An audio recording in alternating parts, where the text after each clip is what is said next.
आमच्या भक्तीतलं वेगळेपण काय आहे हे वेगळेपण आहे. भक्ती केली आम्ही. कशी केली? सांडोणी उद्वेग, उद्वेग सांडोणी ही वेगळी कथा आहे, ही आगळीक आहे. ही जगाच्या भक्तीत नाही, ती संतांच्या भक्तीत आहे. कशी केली? सांडोणी उद्वेग, उद्वेग सांडून उद्वेगाला बाजूला करून आम्ही भगवंताची भक्ती केली. उद्वेग शब्द काय आहे?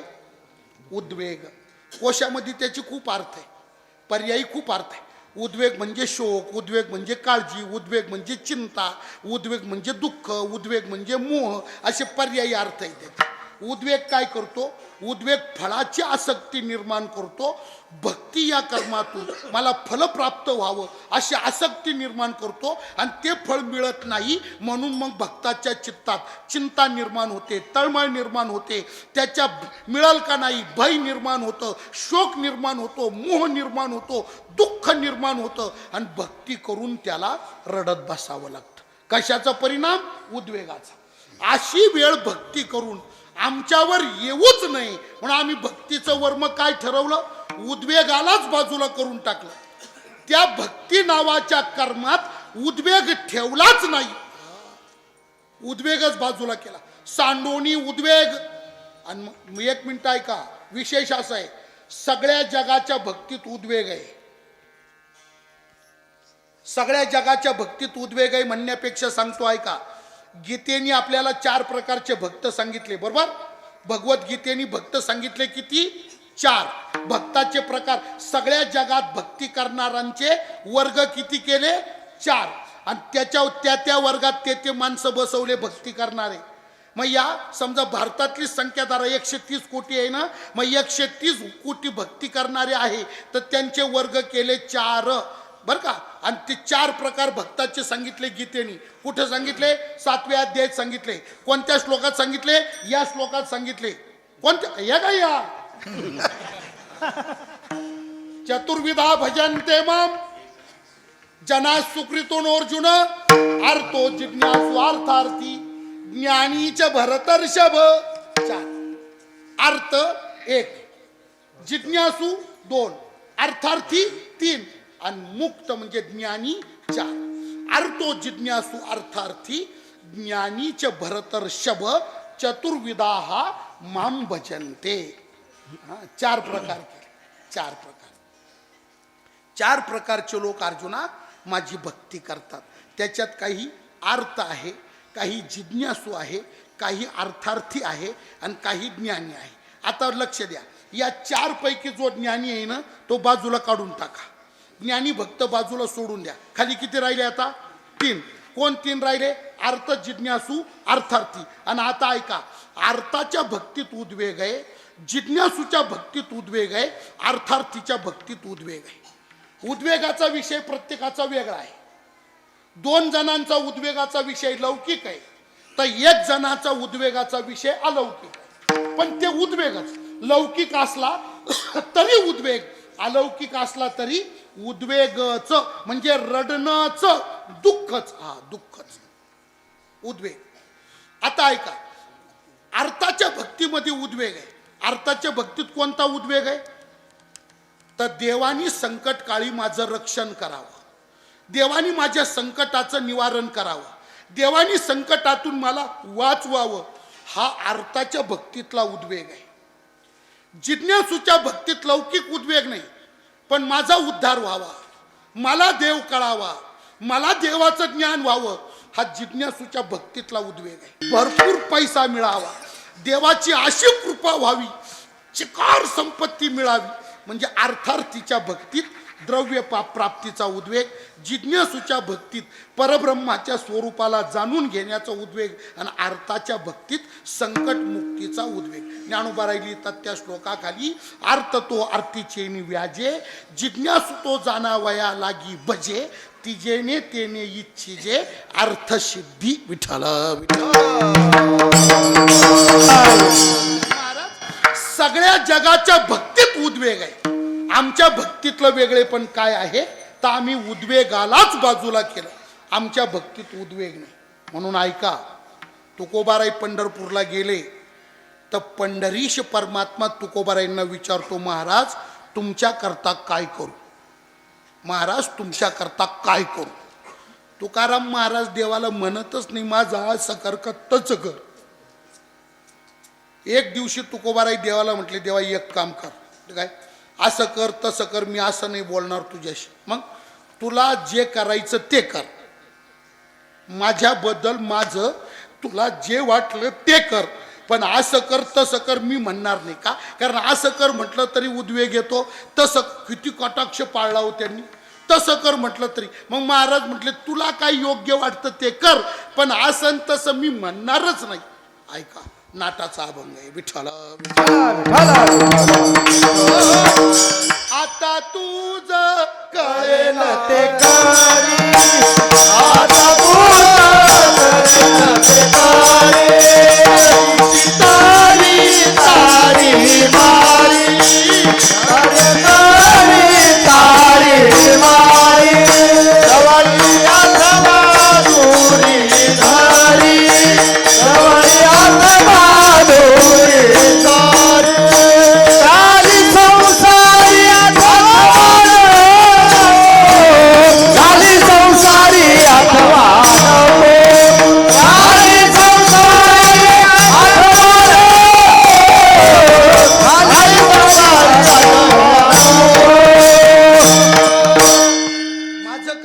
विचारलं ना तू.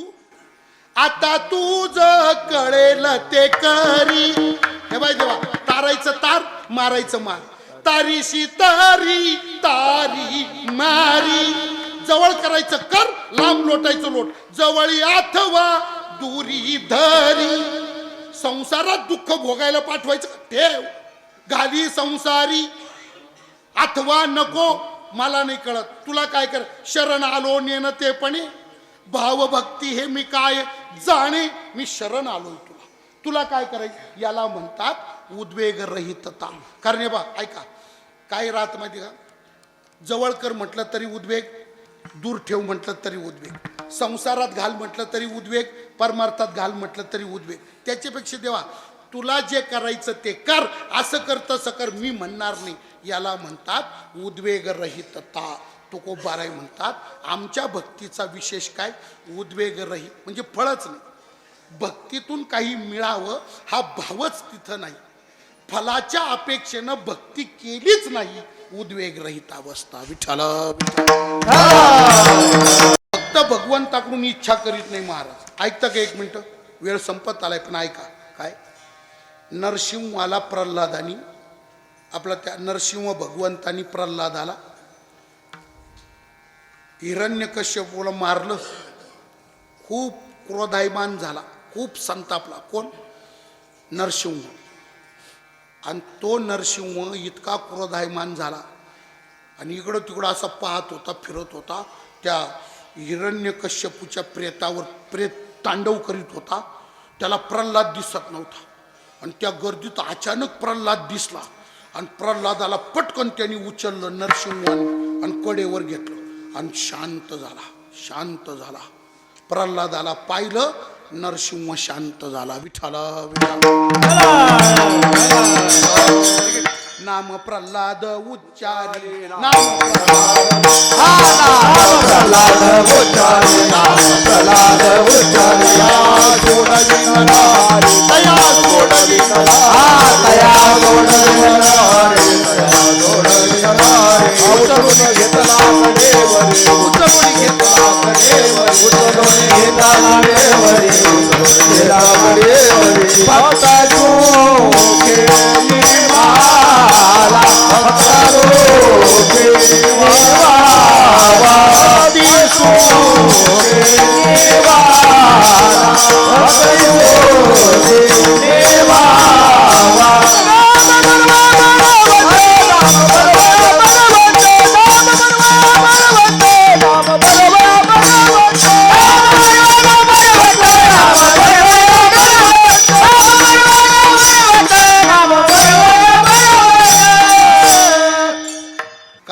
नाम प्रल्हाद उच्चारी तया सोडविनर, उचलून घेतला कडेवरी, भक्ती सुखे शांत झाला, भक्ती सुखे निमाल राग गेला.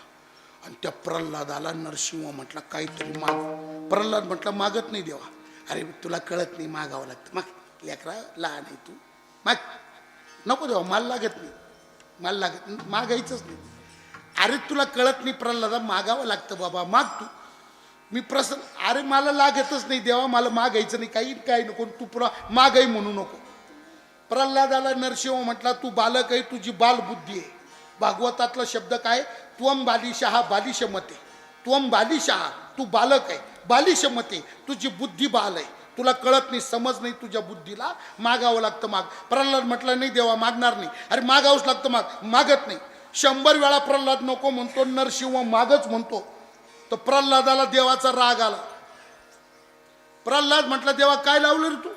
मी नको म्हणतो तू माग म्हणतो, मी नको म्हणतो तू मागच म्हणतो, मी नको म्हणतो तू मला मागच म्हणतो. काय लावलं काय? तुला मराठीत कळत नाही? अरे इंग्लिश मध्ये सांगू? मी नको म्हणतो तू मागच म्हणतो. तरी नरसिंह म्हटले प्रल्हादा तुला कळत नाही, मागावं लागतं. अरे नकोय ना बाबा मला काही, मागावं लागतं बाळा, माग. प्रल्हाद म्हटला देवा तू मला नेमका काय समजला ते सांग. म्हणजे कस काय? म्हणजे तू मला तुझा भक्त समजतो का व्यापारी समजतो? कारण देणं घेणं कुठं चालतं? व्यापारात चालतं. मग तू व्यापारी समजतो का भक्त समजतो? प्रल्हादाच्या मुखात व्यासांनी शब्द टाकलाय, फार महत्वाचा आहे, ऐका. भागवतात खूप महत्वाचं आहे. काय? प्रल्हाद देवाला म्हणतो देवा तुझी भक्ती करून त्या भक्तीच्या मोबदल्यात काही मिळावं अशी जर कोणी अपेक्षा करीत असेल तर त्याला आम्ही भक्त म्हणतही नाही आणि त्याला भक्त मानितही नाही. तो भक्त नव्हेच, मग तो व्यापारी आहे. नसभुक्त्या सवय वणिक. नसभुक्त्या भक्त नाही तो, मग सवय वणिक. वणिक म्हणजे वैश्य, वैश्य म्हणजे वाणी, वाणी म्हणजे व्यापारी. नसभुक्त्या सवय वणिक. नकोय मला. अरे प्रल्हाद तुला कळत नाही बाळा, माग. तर प्रल्हाद हातबल झाला, काय करावंच काय, यांनी पिच्छाच लावला बा, मागच म्हणतो. शेवटी प्रल्हादाला खरंच राग आला आणि मग प्रल्हाद चिडला आणि नरसिंहाला म्हणजे देवाला म्हटला देवा 1 मिनिट ऐक. काय? अरे मी नको म्हणतो तू मागच म्हणतो, तुला खरं एक काम कर. काय? तू काय लई देणार लागून गेला का? तू लई देणार लागून गेला का? एक काम कर, काय तुलाच काही लागत असेल तर माझ्याकडे माग. प्रल्हाद म्हणतो देवाला लई देणार लागून गेला का तू? नको म्हणतो मागच. एक काम कर, तुलाच काही लागत असेल तर माग, मी देतो. नरसिंहाने तो शब्द पटकन उचलला तोंडल्यावर प्रल्हाद तू माग म्हटला. माग म्हटला, तू माग म्हटला म्हणून मागतो मी. पण आता मी जे मागल ते द्यावं लागल. मागितल्यावर मग आज देव आज काय मागितलं आता काय असं बोलायचं नाही. अजून विचार कर, 100 वेळा विचार कर. शब्द देतानी माणसानी 100 वेळा विचार करायचा.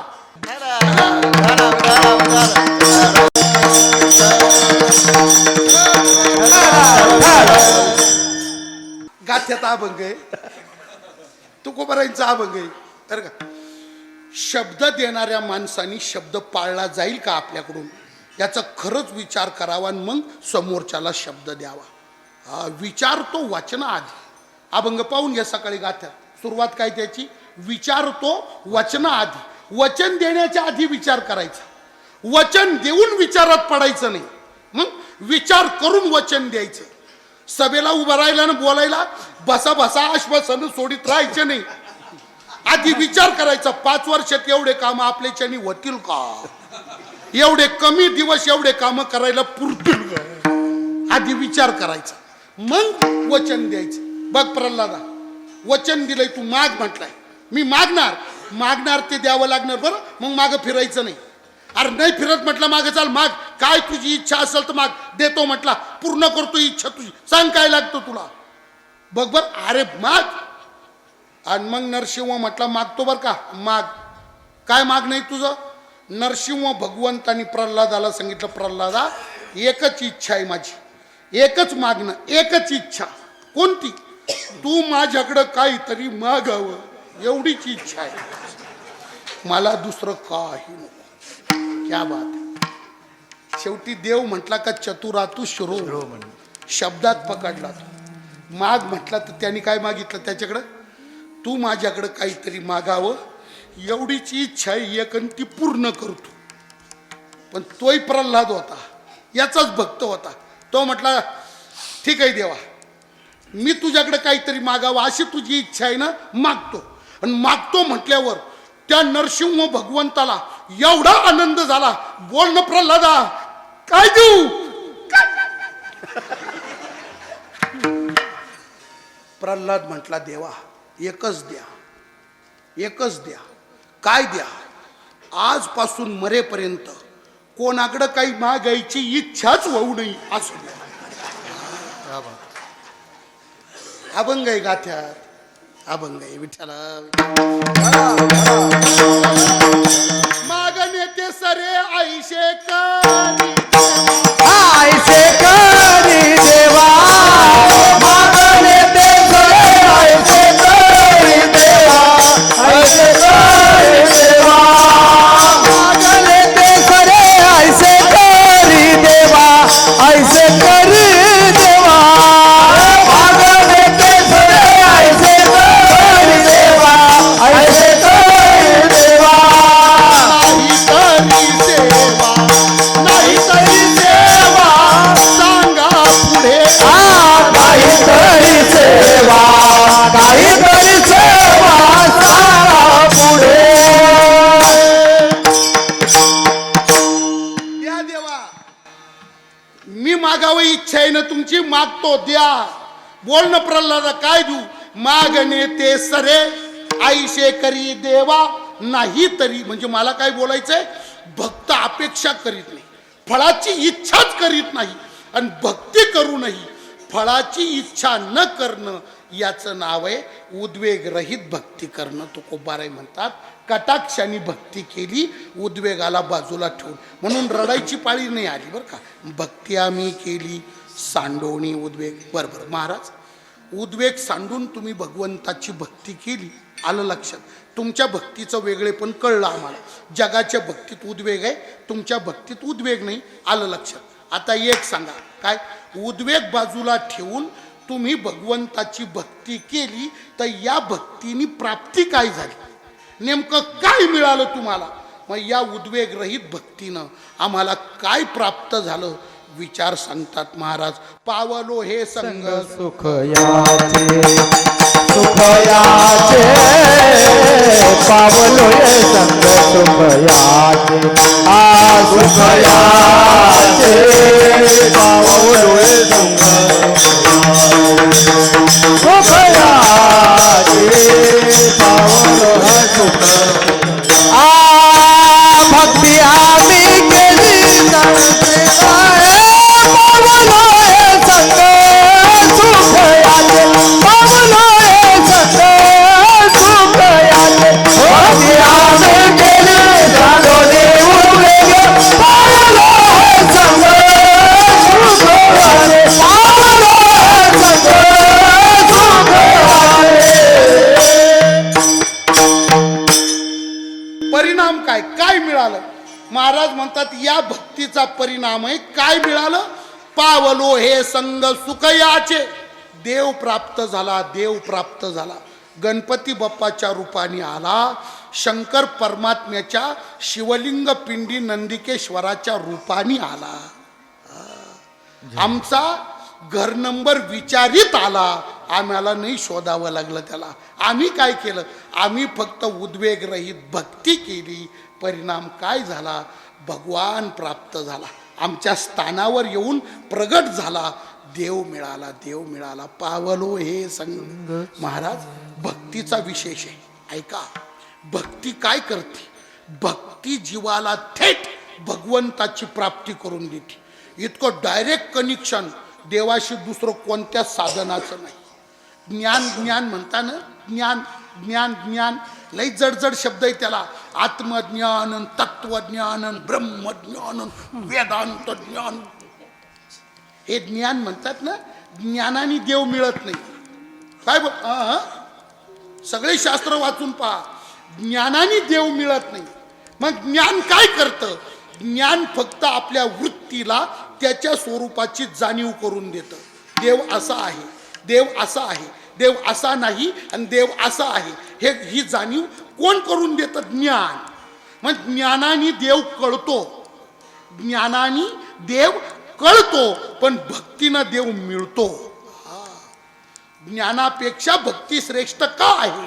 तर ज्ञान जीवाला त्याच्यापर्यंत नेऊ शकत नाही, भक्ती मात्र थेट जीवाला देवाच्या पर्यंत नेती, जीवाला देवाची प्राप्ती करून देते. आणि म्हणून तुकोबाराय म्हणतात, या भक्तीनं काय मिळालं?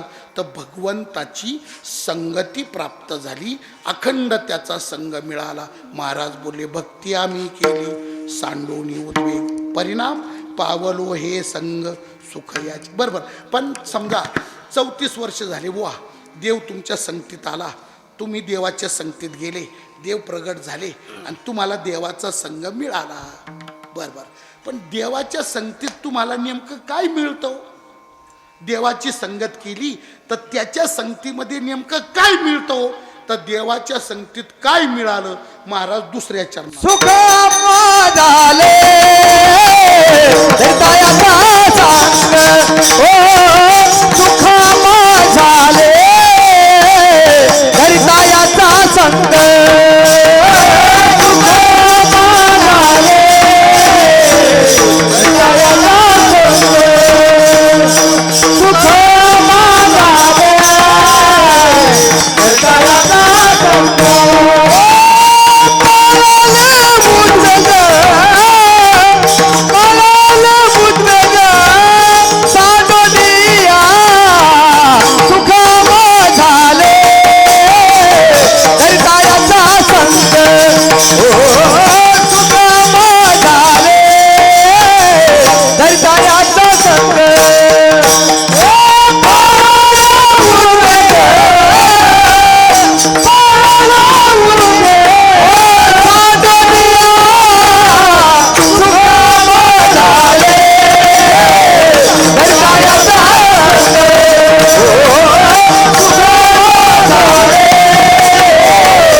याचा संग धरिता आम्हा सुख झाले, याच्या संगतीत आलो, याची संगती मिळाली आणि काय झालं? उद्वेगासह दुःखाचा नाश झाला आणि आम्हाला सुखाचा लाभ प्राप्त झाला. सुखा आम्हा झाले धरिता याचा संग. एक सुख हा स्थायी भाव आहे, त्याच्याशिवाय जीवन चालत नाही बुवा. पण एक मिनिट ऐका, वाक्य सांगतो. काय? ज्याच्याशिवाय मनुष्य जीवन धकू शकत नाही, ज्याच्याशिवाय मनुष्य जीवन धकू शकत नाही आणि मायावी जगाच्या बाजारात जे तर कुठंच मिळत नाही, असं जीवनावश्यक असलेलं सुख भगवंताच्या संगतीत मिळतं. एक मिनिट ऐका, देवा वाचून जर तुम्ही सुखाची कल्पना करीत असाल तर चुकतंय तुमचं. इथं काय म्हणजे सुख आहे मला सांगा? संसारात काय म्हणजे सुख आहे? सुख नाही, भ्रम आहे सगळा. कस? एक मिनिट ऐका, बायको नवरा करते. का करते? लग्न करायला मुलगी तयार होती, नवरा करते. का करते? तर इच्छा काही नवरा करण्यामागे तिची, का हा मला आयुष्यभर सुखात ठेवेल, नवऱ्याकडून मला सुख मिळेल. कोणाला विचारा, लग्न झालेल्यांना विचारा, करणारे जे आहेत त्यांना विचारा, का लग्न करतात? नवरा सुखात ठेवील म्हणून. म्हणजे बायकोची कल्पना काय? नवरा म्हणजे सुख. बरोबर ना? का नवरा करायचा? सुखात ठेवील म्हणून. पण तिची कल्पना काय झाली सुखाची? नवरा म्हणजे सुख. तिला काय वाटतं? सुख कुठं आहे? जिला लग्न करायचं तिला सुख कुठं आहे? तर नवरा म्हणजे सुख. तिने सुख कुठं पाहिलं? नवऱ्या. बरोबर. मग नवरा म्हणजे सुख ठरलं ना. आता नवरा बायको का करतो?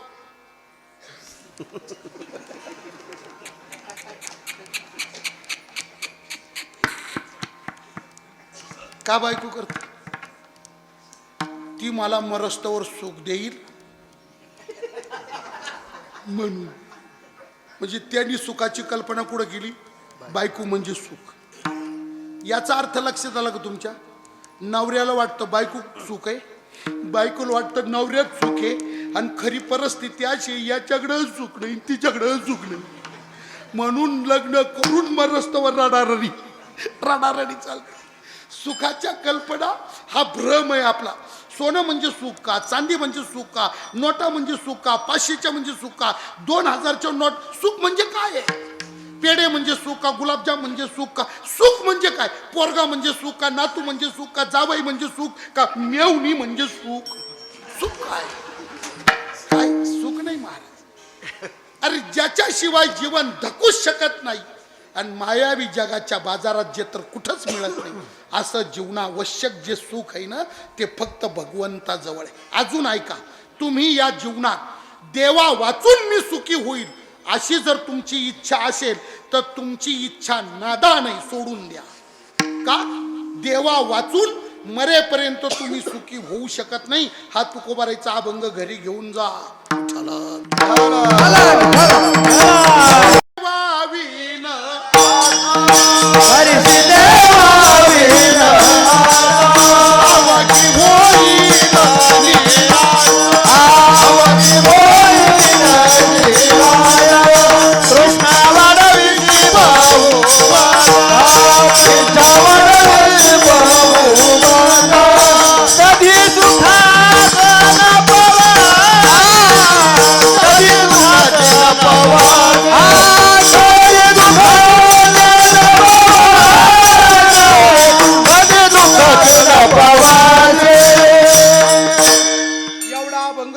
सोबत एवढंच प्रमाण्य.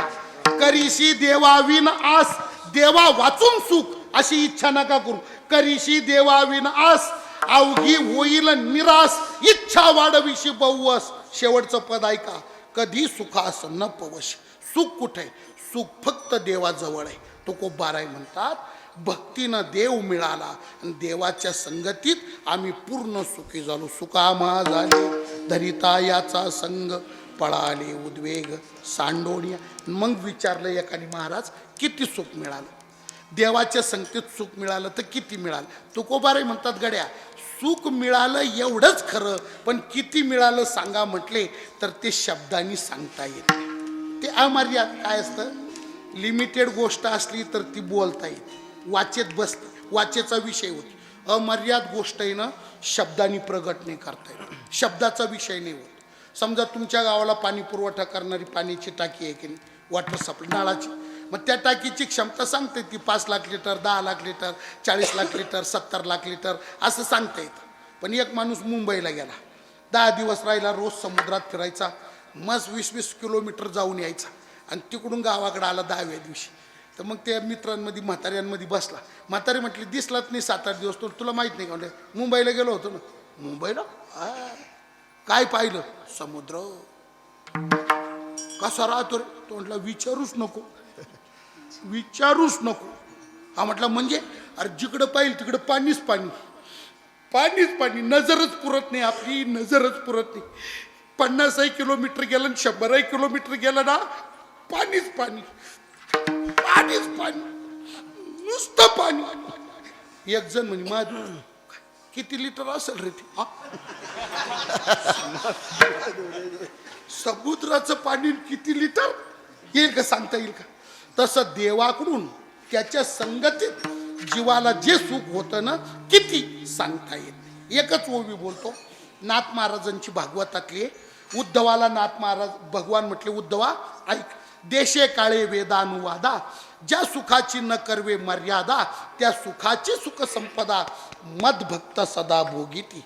असं सुख झालं, खूप सुख झालं, अपार सुख झालं, अनंत सुख झालं का जे शब्दाच्या कवेत येत नाही, शब्दाचा विषय बनू शकत नाही आणि शब्दाच्या द्वारा व्यक्त करता येत.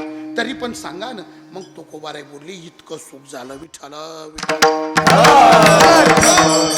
तुका म्हणे सुख बहु झाले जीवा, तुका म्हणे सुख बहु झाले जीवा, तुका म्हणे सुख बहु झाले जीवा, तुका म्हणे सुख बहु झाले जीवा, तुका म्हणे सुख बहु झाले जीवा, तुका म्हणे सुख बहु झाले जीवा, सुख बहु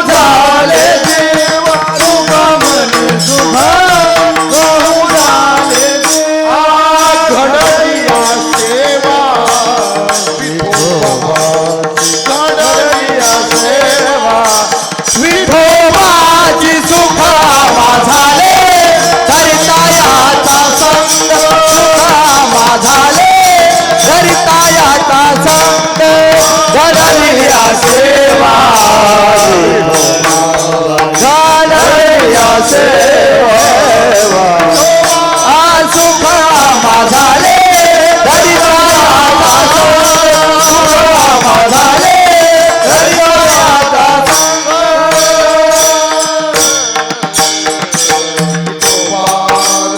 माये विठोबा जय जय विठोबा रखुमाई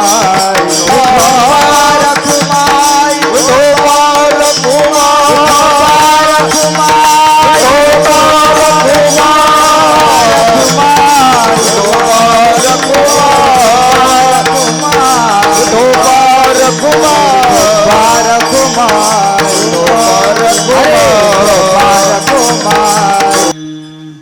भगवान श्री परमात्म्यांची कृपा आदिशक्ती वरसुबाई माता या जगदंबेची असीम कृपा गणपती बाप्पा नंदिकेश्वर भगवान शिवलिंग परमात्मा यांची कृपा स्वानंद सुखनिवासी ब्रह्मलीन प्रातस्मरणीय सद्गुरू कोंडाजी बाबा डेरे यांचा कृपा आशीर्वाद बेलसर गावाला या पंचकृषीला या पुण्यभूमीला आध्यात्मिक हे जे वैभव प्राप्त झालेलं आहे दैवी शक्तीचं हे ज्यांच्या तपस्साधनेतून प्राप्त झालेलं आहे ते या भूमीचे भूमिपुत्र आपल्या सर्वांच्या पारमार्थिक जीवनाचे मार्गदर्शक परमपूजनीय परमश्रद्धेय परमादरणीय तपोनिधी गुलाब बाबा त्यांचा कृपा आशीर्वाद त्यांची सत्प्रेरणा त्यांची सिद्ध झालेली उपासना भक्तीची साधना त्या साधनेतून निर्माण झालेलं हे भगवंताच्या कृपेचं वलय आणि बेलसर ग्रामवासीय तुम्हा सर्व पुरुष भाविकांचं सगळ्या माता भगिनींचं गावातल्या सगळ्या तरुण मित्रांचं सगळ्या स्थानिक भजनी मंडळाचं सगळ्या गावाचं अनमूल्य सहकार्य या सप्ताहाचं नियोजन करणारी जी समिती जी कमिटी त्या समिती कमिटीतले सगळेच्या सगळे कार्यकर्ते अध्यक्षापासून तर शेवटच्या सदस्यापर्यंत सगळेच्या सगळे कार्यकर्ते या सर्व कार्यकर्त्यांचे अथक अथक असे परिश्रम आणि या सगळ्या कार्याच्या नियोजनाला एक उत्तम प्रकारची दिशा प्राप्त करून देणारे याच बेलसर भूमीचे सुपुत्र आमचे अत्यंत हृदयस्थ सन्मित्र गुरुबंधू श्री हरिभक्तीपरायण ताजनी महाराज ज्यांच्यामुळे तुमचं आणि आमचं कनेक्शन जॉईंट झालं जी सेवा संपन्न झाली प्रभूच्या चरणी समर्पण सेवेला विराम ज्ञानेश्वर